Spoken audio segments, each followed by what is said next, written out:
እንኳን ለቅዱስ ቂርቆስና ለእናቱ ኢየሉጣ በዓል በሰላም አደረሳችሁ። አንድ አምላክ በሚሆን በአብ በወልድ በመንፈስ ቅዱስ ስም የሚነበብ በብዙ ስቃይ የክርስቶስ ምስክሩ የሆነ የቅዱስ ቂርቆስ ስነ ተአምራቱን ዜና ለሚሰሙት ጥቅም ይሆን ዘንድ እነሆ እንናገራለን። ጸሎቱ የረዳትነት ሀብቱ ከአገልጋዮቹ ጋር ይሁን ለዘላለሙ አሜን። ውድ የባህራን ሚዲያ ቤተሰቦች ይህን ቪዲዮ ላይክ፣ ኮሜንት እና ሼር በማድረግ እንዲሁም ቻናሉን ሰብስክራይብ በማድረግና የደወል ምልክቱን በመጫን ዝግጅቱን ማዳመጥ እንድትጀምሩ እናሳስባችኋለን። አንደኛ ተአምር። በተቀደሰችዋ በሮሃ ሀገር የአምላኩን የክህነት ስልጣን የተቀበለ ጻድቅና ካህን የሚሆን አንድ ንጉሥ ነበረ። ያለምን ተድላ ንቆ መንግስቱን ከተወ በኋላ በገዳም ሲኖር ለ40 ዘመን ያህል በበዓላትና በሰንበት ቀናት ከሰማይ ህብስትና ወይን ይወርድለት ነበር።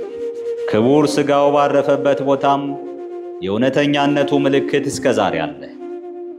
በንግስናው እያለም መንፈስ ቅዱስ እንደተመለከተው በእግዚአብሔር ፈቃድ በባህሩ ላይ ቤተ ክርስቲያን ይሠራ ዘንድ ተነሳ። ንጉሥ ይምርሃነ ክርስቶስም በግዛቱ ያለው ሕዝብ የቤተ ክርስቲያኑን መሠረት ያሳምሩት ዘንድ ሁሉም እያንዳንዱ ድንጋይ የአፈርና እንጨት እንዲሸከም አዋጅ ነጋሪ አዘዘ። ከባህሩ ወደብ አጠገብ ቆሞ ሳለ ለቤተ ክርስቲያን መሠረት የሚሆን ርብራብ በባህሩ ላይ ይሠራ ዘንድ አንዱ አገልጋይ ወደ ባህር ገባ። ይህን ሲሠራም የባህሩ ጋኔን መጣና መታው፣ ፈጥኖም ሞተ።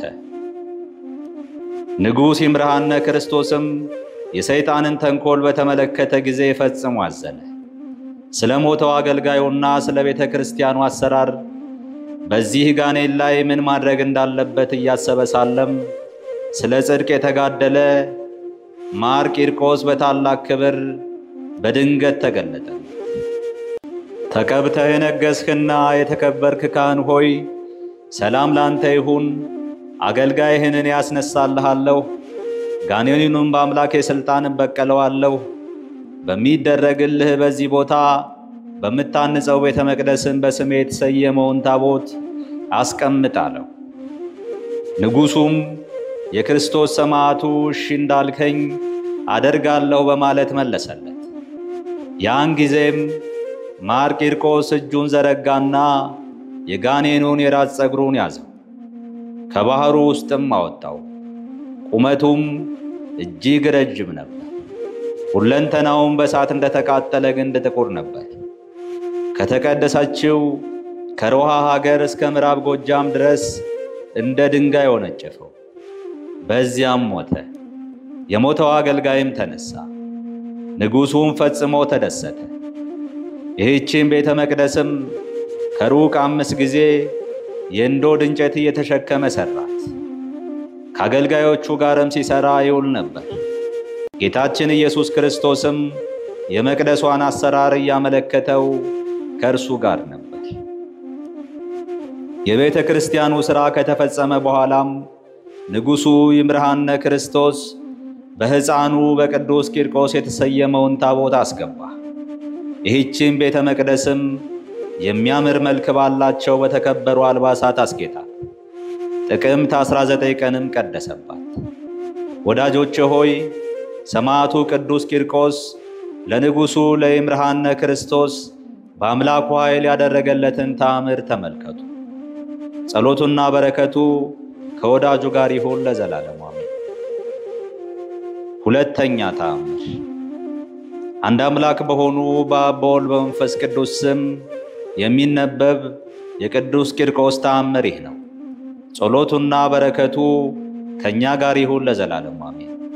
ከዕለታት አንድ ቀን ከሃዲው ገዢ በፍጹም የትዕቢት ቃል በእውነት ከሙታን ከተነሳችው እስኪ ጫማዬ ይነሳና እንደ በፊቱ ሕይወት ያለው ይሁን አለ። ቅዱስ ቂርቆስም በትሑት ቃል እንዲህ ብሎ ጸለየ። የኃያላን አምላክ እግዚአብሔር ሆይ በጥበብህ ሰማይና ምድርን የፈጠርክ አንተ ነህ። ሰውንም ፈጥረህ የሕይወትን መንፈስ ሰጠኸው።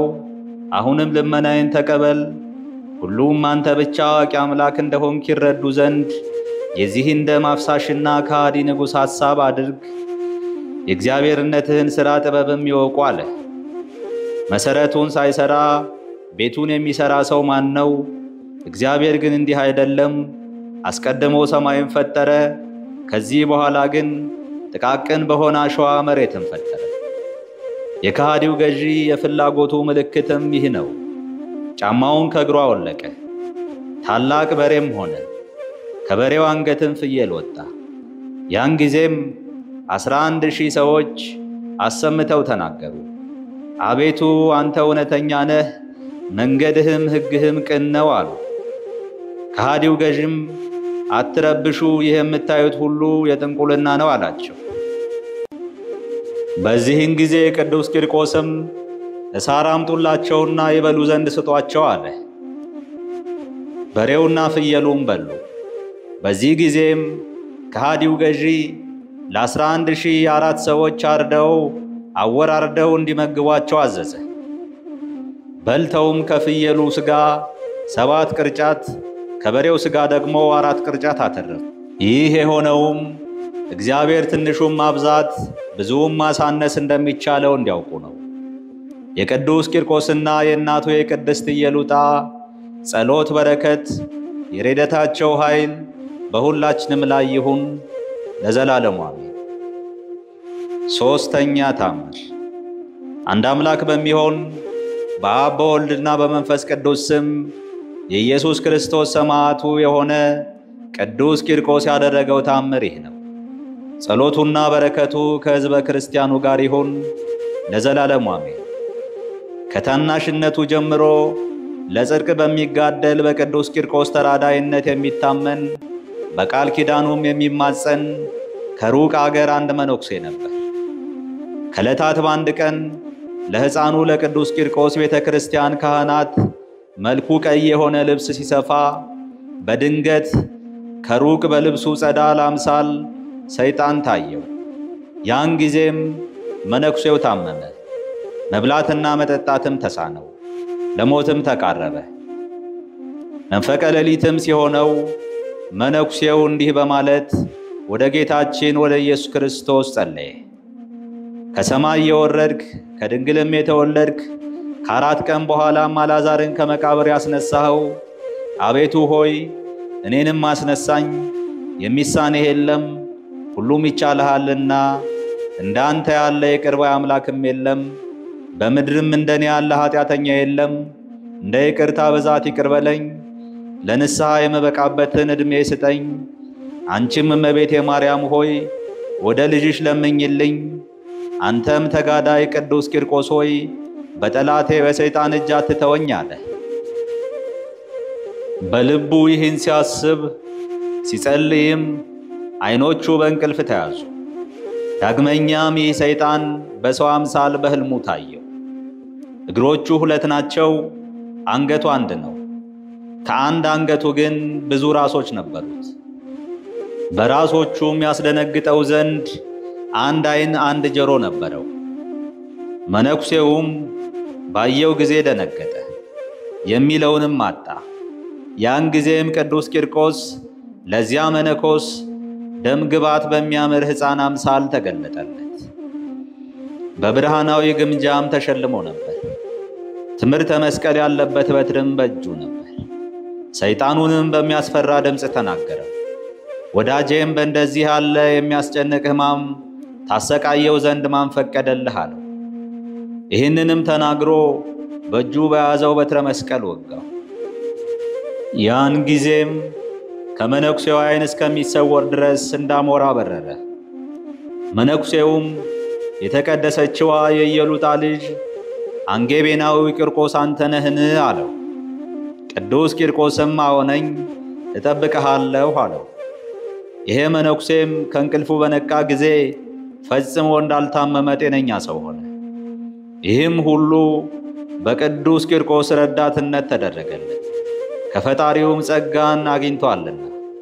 ጸሎቱና በረከቱ ከሕዝበ ክርስቲያኑ ጋር ሁሉ ለዘላለም ይሁን አሜን። አባታችን ሆይ በሰማያት የምትኖር ስምህ ይቀደስ፣ መንግሥትህም ትምጣ፣ ፈቃድህ በሰማይ እንደሆነች እንዲሁም በምድር ትሁን። የዕለት እንጀራችንን ስጠን ዛሬ፣ በደላችንን ይቅር በለን እኛም የበደሉንን ይቅር እንደምንል፣ አቤቱ ወደ ፈተናም አታግባን ከክፉ ሁሉ አድነን እንጂ መንግሥት ያንተ ናትና ኃይል፣ ክብር፣ ምስጋና ለዘላለሙ አሜን። እመቤቴ ማርያም ሆይ በመልአኩ በቅዱስ ገብርኤል ሰላምታ ሰላም እልሻለሁ። በሐሳብሽ ድንግል ነሽ፣ በሥጋሽም ድንግል ነሽ። የአሸናፊ የእግዚአብሔር እናት ሆይ ሰላምታ ላንቺ ይገባል። ከሴቶች ሁሉ ተለይተሽ አንቺ የተባረክሽ ነሽና የማኅፀንሽም ፍሬ የተባረከ ነው። ጸጋን የተመላሽ ቅድስት ሆይ ደስ ይበልሽ፣ ልዑል እግዚአብሔር ከአንቺ ጋር ነውና ከተወደደው ልጅሽ ከጌታችን ከመድኃኒታችን ከኢየሱስ ክርስቶስ ዘንድ ይቅርታና ምሕረትን ለምኝልን ለዘላለሙ አሜን። ምስጋና ይሁን አንድ አምላክ ለሚሆን ለአብ ለወልድ ለመንፈስ ቅዱስ። ከዚህ በመቀጠል የዕለቱን ስንክሳር የምናሰማ ይሆናል። ውድ የባህራም ሚዲያ ቤተሰቦች ይህን ቻናል ሰብስክራይብ በማድረግና የደወል ምልክቱን በመጫን እንዲሁም ቪዲዮ ላይክ፣ ኮሜንት እና ሼር በማድረግ ቻናሉን ተባብራችሁ እንድታሳድጉት በአክብሮት እንጠይቃችኋለን። ስንክሳር ዘወርኀ ግንቦት 15 አንድ አምላክ በሚሆን በአብ በወልድ በመንፈስ ቅዱስ ስም ግንቦት 15 በዚህች ቀን ከ12ቱ አንዱ ሐዋርያ ስምዖን ምስክር ሆኖ አረፈ። እርሱም ናትናኤል ተብሎ ይጠራል። በገሊላ አውራጃ የቃና ሰው ነው። የኦሪትና የነቢያትንም መጽሐፍ ተምሮ ያወቀ ነው። መንፈሳዊ ቅንዓትም በውስጡ አለበት። ስለዚህም ቀናኢ ተባለ። እርሱም ንጹሕ ፊት አይቶ የማያደላ በሃይማኖቱ እውነተኛ ነው። ስለዚህም ፊልጶስ ስለ እርሱ ሙሴ የጻፈለትን የዮሴፍ ልጅ የሚሉትን የናዝሬቱን ክርስቶስን አገኘነው ባለው ጊዜ ከናዝሬት ደግ ሰው ሊወጣ ይችላልን አለው እንጂ አላደላለትም። ፊልጶስም ታይ ዘንድ ና አለው። በመጣም ጊዜ ክብር ባለቤት ጌታችን ይህ በልቡ ሽንገላ የሌለበት እውነተኛ እስራኤላዊ ነው አለው። አሁንም ምስጋና ወደ መቀበል አልተመለሰም። በየት ታውቀኛለህ አለው እንጂ። ልቡናና ኩላሊትን የሚመረምር ጌታችንም ፊልጶስ ሳይጠራህ በፊት በበለስ እንጨት ስር አየሁህ አለው። ያን ጊዜም የተሰወረውን የሚያውቅ አምላክ መሆኑን ተረድቶ ጌታዬና ፈጣሪዬ በእውነት አንተ የእግዚአብሔር ልጅ የእስራኤልም ንጉሥ ነህ አለው። እንደ አይሁድ መምህራንም አልተቃወመው። እነርሱ ከዚህ የሚበልጥ ድንቅ ታምራትንና ኃይሎችን አይተው ለእውነት አልተገዙምና። ስለ እርሱ እንዲህ ተብሏል። ጎልማሳ ሆኖ ሳለ ከአሕዛብ ወገን ከሆነ ጎልማሳ ጋር ተጣልቶ አንዲት ዓመታትን መትቶ ገደለው። በቤቱ አጸድም ባለ ዕፀ በለስ በስሩ ቀበረው። ይህንንም ማንም አላወቀበትም። ሁለተኛም በሕፃናት እልቂት ጊዜ እናቱ በአገልግል ውስጥ አድርጋ በበለስ እንጨት ላይ ሰቅላ ትሸሽገው እንደነበር በጭልታም አውርዳ አጥብታ መልሳ ትሰቅለዋለች። የመከራውም ጊዜ ጸጥ እስካለ ድረስ እንዲህ ታደርግ ነበር። መድኃኒታችንም በምልክት ከእርሱ የሆነውን በገለጠለት ጊዜ የተሰወረውን የሚያውቅ ሁሉንም የሚመረምር በእውነት የእግዚአብሔር ልጅ እንደሆነ ተረዳ። ያን ጊዜም ራሱን ዝቅ አድርጎ ለመድኃኒታችን ተገዛለት። ከዚያችም ሰዓት ጀምሮ ተከተለው። ከ12ቱ ሐዋርያትም ጋር ተቆጠረ። አጽናኝ የሆነ የመንፈስ ቅዱስን ጸጋ በተቀበለ ጊዜ የሀገሩ ሁሉ ቋንቋ ተገለጠለት። መለኮታዊ ምስጢርንም አወቀ። ወደ ኩርጂ አገርና ወደ እልብጂ ከተማ ከሃዲያም በድንቁርና ወደሚኖሩበት ሁሉ ገብቶ የሃይማኖትን ብርሃን አበራላቸው። ከተራቃቂዎቹና ከሰነፎቹም ብዙዎችን መልሶ በክብር ባለቤት ክርስቶስ ሃይማኖት ልባቸውን አበራላቸው። የክርስትና ጥምቀትንም አጥምቆ ነጣቂዎች ተኩላ የነበሩትን የውሃን በጎች አደረጋቸው። ሁለተኛም ወደ ሌሎች የከሃዲያን አገሮች ወደ በራንጤያ ደሴትም ሄዶ በውስጣቸው ሰበከ። ይዘውም ጽኑ ስቃይን አሰቃዩት። እርሱ ግን ኃይልና ብርታትን ተጨመረ። በእግዚአብሔርም ኃይል ሙታንን አስነሳ። እንዲያጠምቃቸውም ለመኑት። የክርስትና ጥምቀትንም አጠመቃቸው። ብዙ ዘመንም ኖረ። ከዚህም በኋላ ከሃዲያን ይዘው በእንጨት ላይ ሰቀሉት። በዚህም ምስክርነቱን ፈጽሞ ከወንድሞቹ ሐዋርያት ጋር የማይጠፋ መንግሥትን ወረሰ። ለእግዚአብሔርም ምስጋና ይሁን። እኛንም በከበረ ሐዋርያ ጸሎት ይማረን፣ ለሁላችን የክርስቲያን ወገኖችም በረከቱ ትድረሰን ለዘላለሙ አሜን። በዚህችም ቀን በላይኛው ግብጽ ውስጥ በደንደራ ከተማ 400 ሰዎች በሰማዕትነት ሞቱ። ብዙ ስቃይንም ሲያሰቃዩአቸው ከኖሩ በኋላ የምስክርነታቸው ፍጻሜ በዲዮቅልጥያኖስ ዘመነ መንግሥት መጨረሻ ራስን በመቆረጥ ሆነ። በረከታቸውም ከእኛ ጋር ለዘላለም ትኑር አሜን። በዚህችም ዕለት የባሕታዊ ሚናስ ዲያቆንና የአባ ሐርበጥላኪያ ሰማዕታት የሆኑ የኤስዶሮስም ማኅበር የሆኑ ቀርጢኖስና ሚስቱ መታሰቢያቸው ነው። በረከታቸውም ከእኛ ጋር ትኑር ለዘላለሙ አሜን። በግንቦት 15 ቀን የሚከበሩ ዓመታዊ የቅዱሳን በዓላት፣ አንደኛ ቅዱስ ናትናኤል ሐዋርያ ወይም ቀናተኛው ስሙ፣ ሁለተኛ ቅዱስ ሚናስ ባሕታዊ፣ ሦስተኛ ቅዱስ ቀርጢኖስ ሰማዕት፣ አራተኛ 400 ቅዱሳን ሰማዕታት።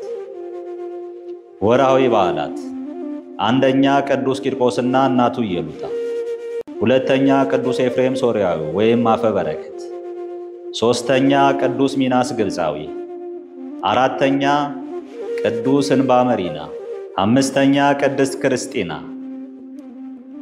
ጌታ ሆይ ከብልጽግናቸው ብዛት የተነሳ ብዙ መባ ካገቡት ይልቅ የድሃይቱን አነስተኛ መባ እንደተቀበልክ ለሁል ጊዜ የሚያገለግሉ አእላፍት መላእክትን እያሳሰብኩ በችግሬ ጊዜ የማቀርብልህን ምስጋና ተቀበል። እናንተም ቅዱሳን ነቢያት፣ የወንጌል ሰባኪያን ሐዋርያት፣ ሰማዕታትና ጻድቃን፣ ትጉሃን መላእክት፣ ፍጹማን ደናግል እንዲሁም ደጋጎች መነኮሳት ሆይ ልጅ አዋቂ ሳይለይ የምንሰበሰብበትን የጉባኤ ቦታ ባርኩ። ይህም መጽሐፍ ወረቀት አዘጋጅቶ ብራና ዳምጦ የጻፈውን ያጻፈውንም ከግዕዝ ወደ አማርኛ የተረጎመውን ቃለ ንባቡን በእርጋታ መንፈስና በተመስጦ ሕሊና ያዳመጠ በደለኛን ሁሉ የምታስምር የጌታ እናቱ በማርያም ጸሎት ኢየሱስ ክርስቶስ በአንድነት ይማረን አሜን። አነሳስቶ ላስጀመረን አስጀምሮ ላስፈጸመን ለልዑል እግዚአብሔር ክብር ምስጋና ይግባው አሜን። ውድ የባህራን ሚዲያ ቤተሰቦች፣ ይህ ቻናል ለበርካታ የተዋሕዶ ልጆች ተደራሽ እንዲሆን ቪዲዮ ላይክ፣ ኮሜንት እና ሼር በማድረግ እንዲሁም ቻናላችን ሰብስክራይብ በማድረግና የደወል ምልክቱን በመጫን በየዕለቱ የምንለቃቸውን ቪዲዮዎች እንዲደርሷችሁ እንድታደርጉ በአክብሮት እናሳስባችኋለን። እናመሰግናለን።